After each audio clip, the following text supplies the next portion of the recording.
Alright, well, today we're doing Chapter 7, Gases. This is Peervids, obviously, still. And, well, we're a little over a third of the way through now, like chapter-wise, but the later chapters just get harder, so there's going to be a lot more video. Alright, well, this is the first gas law that you will learn. It's Boyles Law. Now, it's very simple, really. It's just pressure at the start, so initial pressure times initial volume equals final pressure and final volume. If you've done concentration already, you'll see it's pretty similar to the concentration laws that you use. Well, that's the first one. Pretty easy. This is Charles's law, and it states simply that volume, the initial volume divided by the initial temperature, is going to equal the final volume divided by the final temperature. Now, because this is the gas law's temperature, remember, this is going to be in Kelvin. Volume will most likely be in liters. And pressure, I didn't talk about this on the last one, but pressure will be either atm or millimeters per mercury, also known as torr. I don't think I spelled that right, but there you have it. So those are the basic units you'll be using in Charles's law. This is the Gay-Lussac law, or Gay-Lussac's law, and you could probably figure this one out if you had the other two laws, the Boyles Law and the Charles Law. But anyways, as you can see, initial pressure divided by initial temperature equals final pressure over final temperature. That's, yeah, capital T is always temperature. Don't ever think it's time. Don't make that silly error.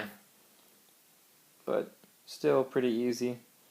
These laws you probably won't use as much. The most common one you'll use is the ideal gas law, and that's coming up pretty soon. Alright, this is Avogadro's law, and well, this pretty much states, well, in this case, N is the moles of the gas, so it's initial moles divided by initial volume equals final mole divided by final volume. So these it's also considered Avogadro's principle, but anyways, these four laws are combined into one law, which is the ideal gas law, and you'll see that right now. Alright, here is the ideal gas law. So obviously we have P for pressure, V is volume, so vol, then N is moles of gas, T is temp, in Kelvin. Now R is something called the universal gas constant. So I'm just going to write gas constant. Now, if you have like an AP packet or just a bunch of a table of what the AP test will give you, you'll see just a list of a couple R's and the units. Well, which R you use in the gas law depends on usually on the pressure, which unit of pressure. So again, atm, millimeters, mercury, torr. I think those are the same, millimeter, mercury, and torr. But oh, and kilopascals. That's the one I was forgetting. That's a capital P, lowercase a. Well, from these, I guess 3 types, those two being the same one, you have 3 different constants that you're going to use. A way to get around this is you can use conversions to convert, if you know just how many atm goes in kilopascal, which is, for the record, 101.325. You don't need to remember that, but if you do know like how to convert the units, you can just convert the units and always use the same R. But because the R is usually given to you on a some sort of a formula or table list, then you usually just use the R and the P in the given in the given unit. So I'm going to do an example right now of the ideal gas law in use, but it's pretty straightforward. It's just plugging things into the equation. I mean, if you know your stoichiometry, this will be really easy. Alright, so here's just a little problem I made up. It's just if you have 1 atm of pressure and 1 liter and the temperature at 100 degrees Celsius, what is how many moles of gas do you have? Well, the thing to remember about the ideal gas law is that it works for every gas, largely because the size of the gas molecule is negligible compared to the volume. So you will learn a gas law for more specific situations when this doesn't happen, but for most of the time you can just use the ideal gas law, and you do just use the ideal gas law in practice. So let's set up our equation. Well, 1 atm times 1 liter is going to equal N. We don't know N, so we leave it as N. R, well, we know we're using atms and liters, so the R is going to be 0.821, so we'll put that in parentheses. And temperature, well, this is Kelvin, or Celsius, right? Well, remember, we want this in Kelvin. So how do we get to Kelvin? Well, if you know unit conversion like you should, all you need to do is add 273.15 to get to 373.15 Kelvin. This number, the 273.15, you're going to need to memorize that. It has to do with what temperatures are absolute zero and things like that. It's just really important. You should also be able to go from Celsius to Kelvin and back very fast. That should be pretty natural. So you're going to want to learn that number. So then this guy up here is going to be times 373.15. That kind of went off the screen, but you know what it's supposed to be, 15. Alright, well, now we just solve for n, right? Divide each side by r times t. I don't want to write that out again, but where r is that number and t is that number. And we get n to be 0.033 moles. Now, if you want to practice your scientific notation, we know that this is going to be 3.3 times 10 to the second moles. So there you have it. That's just how you would use the ideal gas law to solve an equation. It's pretty easy, and you should also memorize the ideal gas law. You should be able to use that without looking at the equation, because that's precious time on the AP test, and this is one of the ones that will come up a lot. You'll also see equations that need you to use the ideal gas law and then use stoichiometry to say, like, how many grams of gas are in there, if you know what kind of gas it is. So, practice a lot with this one. Alright, well, the next thing your book talks about is standard temperature and pressure. This is referred to as STP. If you remember before, I talked about standard ambient temperature and pressure. That is SATP. That is different. Well, at STP, this is just a shortcut for telling you the pretty much just the temperature and pressure of the situation. So STP, which is standard temperature and pressure, again, the P is going to equal 1 atm, and T is going to equal 273.15 K, or 0 Celsius. So not too hard to remember. 1 atm, 0 Celsius. And this way, the problem can just tell you, hey, this gas is stored at the STP, or at the standard temperature and pressure, and then only ask and only give you moles and volume. and then you're going to need to be able to work with the equation, because you should know what STP is short for. Yeah, standard-wise. Alright, and SATP, it's not as oftenly, it doesn't come up as often, but it is it does come up some. So this guy, I'll do this one in blue, is 25 degrees Celsius and 100 kilopascals for pressure. So that is almost 1 atm if you know your unit conversion. Also, things to remember when you use STP, you just the number associated with it. I'm not going to go too much into it right now because it's not too big of a deal, but the number associated with SATP is 22.4 liters per mole. So that is something to know. That has use that good deal when you use SATP or STP. For SATP, it's going to be 24.8, and these are called the molar volumes. So this is liters per mole, and this is just good to know. You'll probably see usage of this later in the chapter, so I'm not going to go into it right now.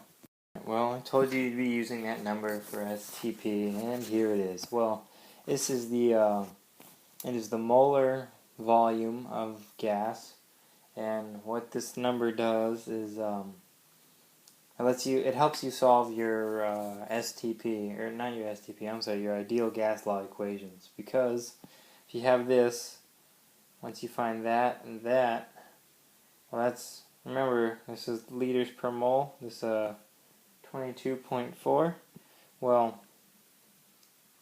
the volume over N at STP always, well, I should say almost always, but in an ideal situation, always will equal 22.4, or so close to it that it doesn't matter. So they tell you STP, right? Well, you know pressure, 1 atm, and you know temperature is 0 Kelvin, or 0 Celsius, or 273 Kelvin. And then you know R, because you're dealing with atm and liters, is going to be like before, 0.0821.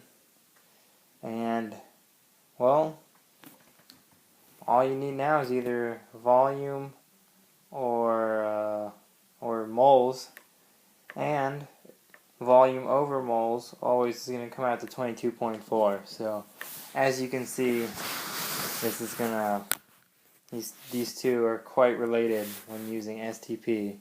You're going to want to know 22.4 is the molar volume of gas. Well, here is density. Well, as you know, density, well, as you probably know from really any rudimentary physics, is that density is grams over volume. Well, because of the way the ideal gas law works, and you could play with this yourself if you like, but molar mass, or grams over mole, times pressure divided by RT, so R in temperature, gas constant temperature, equals density. So you might get any questions saying like, what's the expected density of argon at STP? So that tells us the temperature and the pressure and the R, right? Well, we know it's going to be 0.0821 R and 1 atm because STP, and we know the temperature is going to be 273 Kelvin. Don't forget to use Kelvin. This is ideal gas law, always use Kelvin. And now we just need to solve for the, well, we don't even really need to solve for it, the molar mass of argon. Well, all we do is look at our periodic table, and we know argon is in the noble gas column, so it's going to be by itself, and have the molar mass of 39.95. So we get its density, if we just do a little math, to be 1.78 grams per liter. So that is an example of using STP in a way that you need to know what STP means. It's also an example of using density, using density derived, this equation derived from the ideal gas law. So just good practice all around. Again, this chapter is mostly knowing the ideal gas law itself and just how to plug numbers in and keeping things in the right units. So it's pretty basic. Once you do a little practice, it should be pretty easy.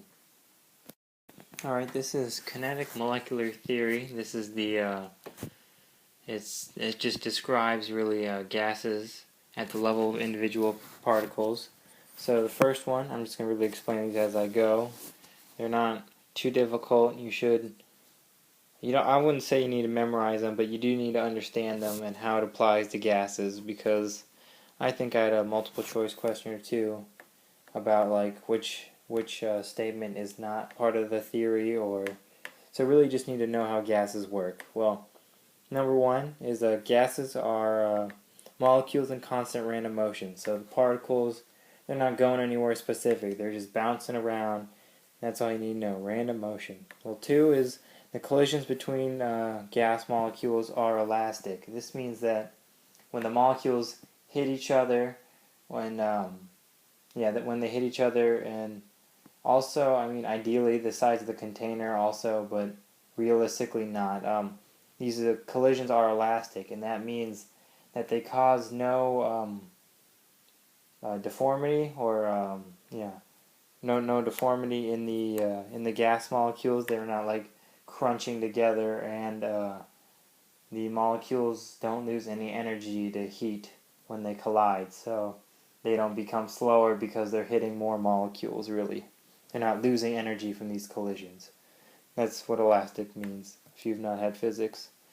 Number three is that the attractive and repulsive forces are negligible. That means like intermolecular forces you'll learn about later, but like charged particles, is just at this temperature, these forces just don't act in a way that is that you should. It's just such a small force on it that it is negligible, and you can ignore the attractive repulsive forces. And the last one is that the Ke average, which is the average kinetic energy, it is proportional to temperature. So as temperature goes up, the average kinetic energy of the molecule will also go up. So that just has to do with more energy, making the gases move faster, faster motion, higher kinetic energy. So not too difficult stuff. Most of it's pretty common sense just when you think about gases and particle motion, but that's it just laid out in English so you can understand and know exactly what's happening on a molecular scale. Alright, well, here is just a little more about the kinetic energy. So again, kinetic energy, it is proportional to temperature. This proportionality is constant for all gases at all temperatures. So yeah. Also, this is another way you might be asked to solve for it. This equation is not used much and will be given, I believe it's given to you on the AP exam, at least for the short answer section. I don't think they give an equation little booklet part for the multiple choice. Anyways, this just means that 1/2 times mass times average velocity of the molecules squared. That's what that is, which is kinetic energy. So half the mass of a atom or molecule multiplied by the average velocity squared of that molecule or atom, and that will give you the kinetic energy. Also, because the difference in mass is usually fairly negligible, and the temperature is going to be the same, velocity should be the way the velocity changes with the mass, that should pretty much cancel out, so that the kinetic energy of one gas, make that capital E, is going to equal the kinetic energy of another gas in the same circumstances. So fix that E, but is just yeah, at the same temperature and pressure. Well, pretty much same temperatures. That's the big one. At the same temperature, the kinetic energy of one gas is going to equal the kinetic energy of the other gas. So there you have it. That's just a little stuff about kinetic energy that won't come up too much. The one that comes up more is the one we're about to do, which is root mean square velocity, because that one, they use that one more because it involves two molecules usually, and relative rates of diffusion. So that's why they like to use that one versus just this one, which would just be simpler, just finding the kinetic energy of one atom or molecule. Alright, here is the equation that you will be using more. It has to do with diffusion. So this first part's pretty simple. Mass 1 over of one molecule divided by mass of the second type of molecule. The square root of that. So this is usually molar mass, or that's what you'll use a lot, but they might also ask you to use the actual mass, which will happen less, but well, as you probably guess, heavier molecules and atoms move slower, right? And therefore will diffuse slower than a lighter gas. Well, that's why the mass is going to be related to the velocity in this way, and that's why you can use these numbers to solve for one another. Well, what VRMS stands for is actually most of the time you can just plug in the rate of a fusion, so I don't even like to think about this as VRMS 1 and VRMS 2, but this is the way it is in the Barron's book, so I'm going to explain it like this. Well, VRMS is equal to, if you remember from the other one before, it's just equal to the square root of the average velocity. So it's pretty much just the average velocity. It's the average velocity squared and square rooted. So it seems kind of like a roundabout way to do it, but also makes sense scientifically. Anyways, usually you can just put rate of diffusion 1, and I'll just do RD up here 2. Now, this is tricky. Don't get confused on this. These switch sides. This is mass 2. Well, this is its rate of diffusion. And the opposite's going to be on top. Well, the mass of the first molecule is on the top here. It's going to be on the bottom over here. It's a little weird, but I believe this equation is given to you. You just have to be able to plug in the values and not get confused about where each item's supposed to go. Even though it's kind of counterintuitive that these numbers would be on opposite sides on either side of the equal sign. But there you go. That's pretty much that. I'll give you an example in the next slide, and then we can move on to real gases.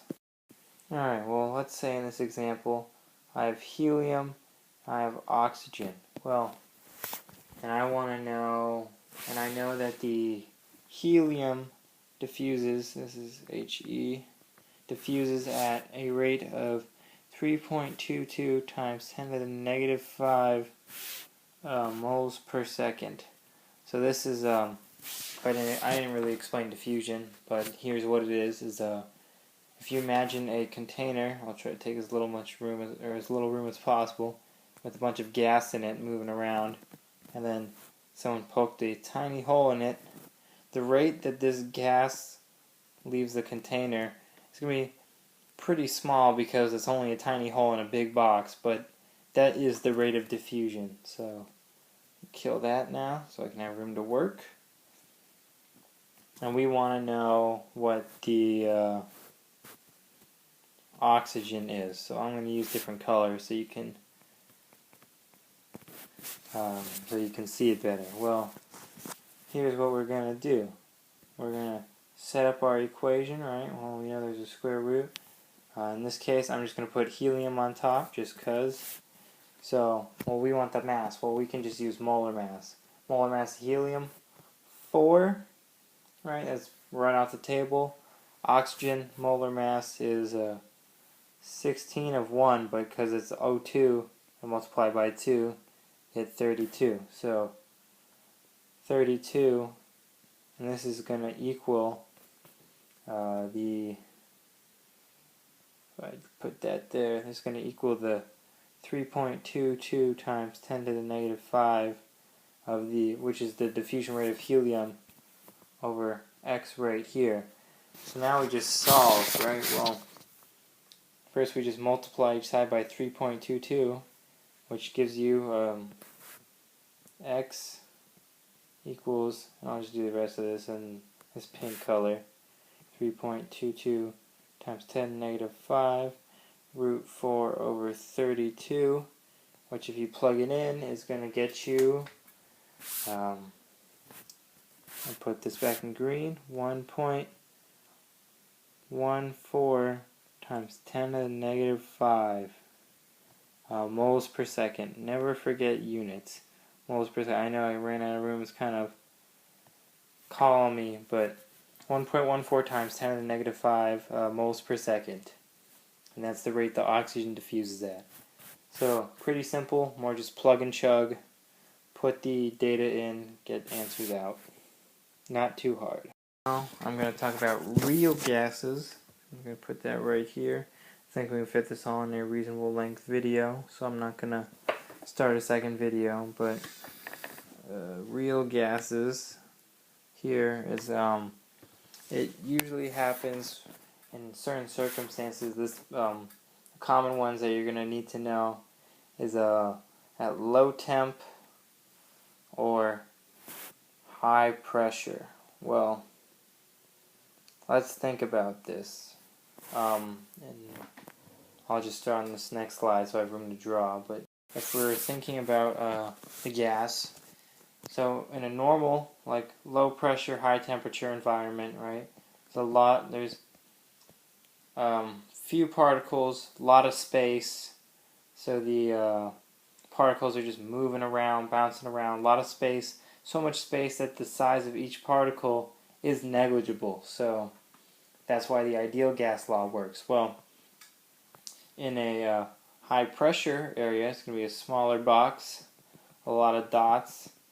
Suddenly, the size of the molecules, it's a little more important, right? These dots are suddenly bigger compared to the space it's in. Well, similar things happen at low temperatures. They're not moving as fast, and there's less space between them because they're not moving as fast, and the volume that each individual particle takes up becomes relevant to solving how much of a gas there is, or plugging into the ideal gas law, which is why it no longer works, because these volume of these dots is no longer negligible. So this is under these behaviors, I'll write them down again. High pressure, low temp, ideal becomes real. It's not so negligible anymore that you can just use the ideal gas law and get away with it. It's now just this molecule size and a couple other factors. They're now things that you need to deal with, and that's why they came up with the real gas law. I believe this equation you will be given on a test because it's kind of nasty looking. It's a little harder than the ideal gas law, but it is just another equation, and it is just plugging in answers. But there you go. That's what a real gas is. It's It's a normal gas under high pressure, low temp situations, so that the molecule size becomes more relevant compared to the space. It's no longer negligible. So this is the nasty real gas law equation looks like. Well, I'll just kind of go over the key pieces that you need to know. You probably won't use this too much. If you do, like in class, it'll be like a challenge problem or extra credit probably, because it is kind of nasty. Well, P is just pressure. We all know that. V, this is volume again. You're not used to seeing it twice, but it is there. N squared, this is same as the N over there. Right? It's just the moles. So moles. Also, as you probably noticed, this side's the same. The right side's the same in both equations. So really, it's just the pressure and the volume side that's been tampered with to make it more accurate. Well, the A here, this is just a, it's a constant. It's been, that is, if I check again to make sure I understand this, it is a constant that, and A is the, which is the, or A is a constant which is, it's a proportionality constant which is given to correct for attractions between gas at higher concentrations. If you remember before, I was talking about the kinetic theory of gas, or kinetic molecular theory of gas. We saw that the attraction was negligible. Well, like I probably said it, I don't really remember, but I think I said this, that that is really for ideal gases and not as much for ideal gases. Well, this is to correct for it's a constant to correct for attraction plus repulsion between real gas molecules. Sorry, my handwriting is atrocious when I'm writing fast, but anyways, so that's what that is. And then I how to switch colors, but now this B here, this is probably pretty commonsensical, especially given the last slide explaining, but B is the size of the atom or molecule. So this is, usually it's just like the radius or the diameter, and as you can probably guess, as that goes up, the volume of the actual container goes down, which makes the pressure increase, just all that good stuff that corrects for real gases versus ideal gases. So I would give you an example, but A, pretty rare that you're going to have to use this, and B, it is just plugging and chugging. They're going to give you all the variables except for one, and you're just going to have to solve for it.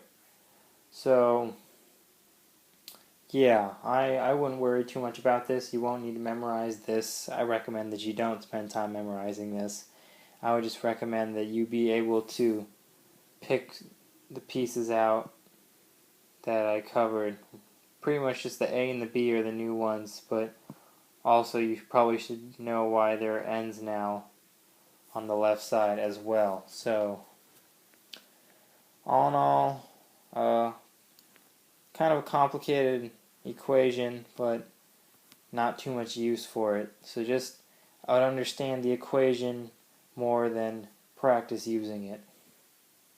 Alright, well, the next thing the Barron's book talks about, we're almost there, I promise, is partial pressures. This is a pretty easy concept. It's just that if you have a container, say full of two gases or two or more, the total pressure of all exerted by all the gases is going to equal pressure of one gas plus the pressure of the second gas plus the pressure and so on. So if I have, let's say, equal amount, or if I just have chlorine, hydrogen, oxygen, and I know my chlorine exerts 1 atm, hydrogen exerts 2 atm, and oxygen is 1 atm. Well, I know the total pressure, because you just add them, is going to be 4 atm. I also, because of proportionality, I know, or well, these are ideal gases, right? And they're going to exert the same amount of pressure at the same temperature, so in the same volume and all that. So we're going to know that there's the oxygen, the chlorine, same amount. And as you can probably guess, the hydrogen here has 2. There's twice as much hydrogen as there is either chlorine or oxygen, or there's the same amount of hydrogen as there are other gases. So there you go. Hydrogen is half the gases by moles in the container, while chlorine and oxygen are each 1/4 by mole. So I guess that goes under concentration. You'll probably learn about that more in a concentration unit. But that's just pretty much some easy observations you can make just with this simple equation. That's partial pressure. Alright, the final thing that this book covers, this isn't super important because you'll probably, if you are in a AP chemistry class, you'll almost definitely use or do a lab similar to this, but I'm just going to explain it anyways because it is in the book. So let's say you have a container and it's filled with water. Well, what you do is take another container. This one's going to be like a graduated cylinder, and you're just going to dunk it in the water. So it's underwater, and you can see where the water level is in the cylinder. It's there. It's probably around there right now. Well, then you're going to have a tube feeding from this. Oh, that kind of went poorly. Don't take the tube out of the box. The tube is just going to feed from the graduated cylinder through the water and up to where maybe a reaction is occurring. When I did a lab like this, we were trying to see how much methane was there. I forget what we were trying to do, but it was about methane being released from lighters. So we just held the lighter under the graduated cylinder and depressed the trigger, so the methane gas released and bubbled up into the graduated cylinder. That also works if you just do the reaction, if you can do what's happening underwater. But otherwise, you have a reaction going on in here that creates a gas. The gas is gonna, let me get a new color for the gas. Gas is gonna go down the tube up here. It's gonna bubble up through the water in the cylinder, and it's gonna take up space up here, and it's gonna push the water down. Well, we can see how much water is in here, right? Because it's a graduated cylinder. So pretty much what happens is you find out how much the gas is pushing down on the water by seeing how much water is moved, and you know that through partial gas, that the pressure of the total pressure is going to equal the I'm sorry, I skipped a part. You're going to push the water down until the water level is in the bottle is equal to the water level in the container. So as the gas fills up, it pushes the water level down until it's equal to that container. So that way, at this point, you know that the pressure in here it is equal to the pressure of outside. So you just take like a barometer reading. It's probably going to be about 1 atm, maybe 1.1, something like that. Pretty close to 1. Depending on your elevation, where you are, and what the weather is like, but pretty close to 1. And your pressure total is going to equal the pressure from the gas, or I don't know why I'm writing pressure out, I need room.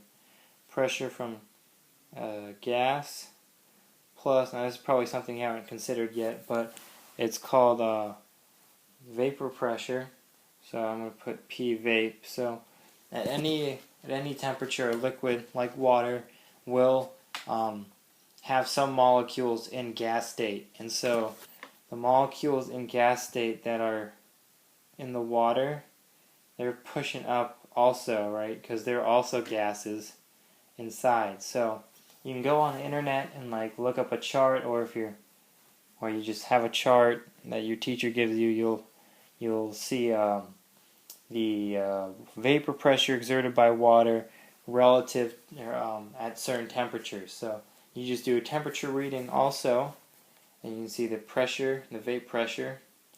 Then you just subtract the vapor pressure from the total pressure from your barometer reading, which will give you the pressure of gas. So that's kind of like a whole day lab.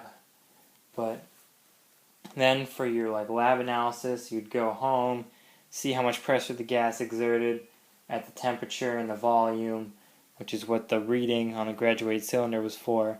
And you can use the ideal gas law to turn that into moles per se, and then maybe turn the moles into grams, see how much grams of gas was released from your reaction, or if you know how many moles were released and you know how many moles were in the reaction, you can say what the yield of the reaction was.